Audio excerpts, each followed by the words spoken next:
be ma in su ki Christ chu ki san loi sin lung ding pa kai ni khu lo pi con so na ki hen na pa ku cha bang lung ding pa kai chu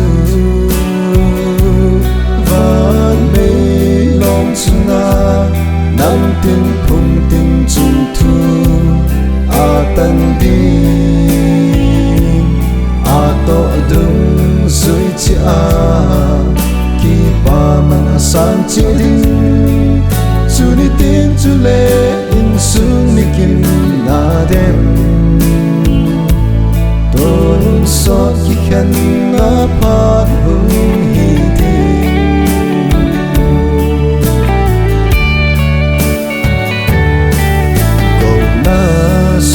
chung mi thing te ho so se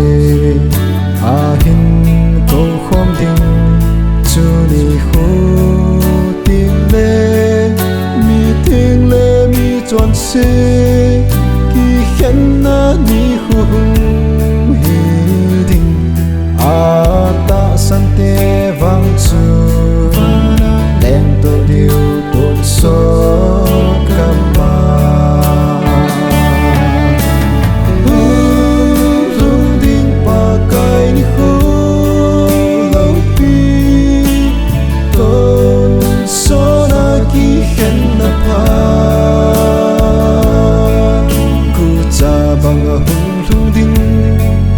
cái chu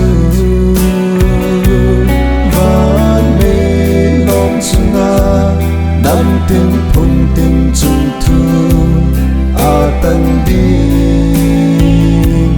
a to dung suy chi a ki pa man san chi ding chu ni tin chu le in sung ni kim na dem so ki khan na pa hung hi ding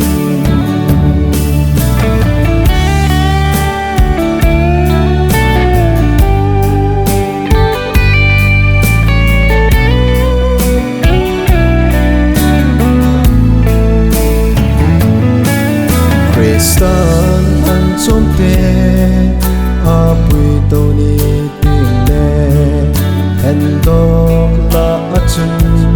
na zau na di ven da la te vang chu ton so god mun chu chan un te ki khol chen so ki ni ki khan na hung lung khan te lung ding pa kai ni khu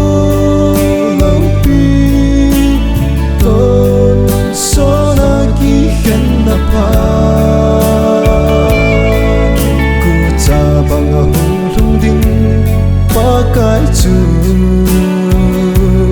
van mê long chunga nam tin phun tin chung thu a tan đi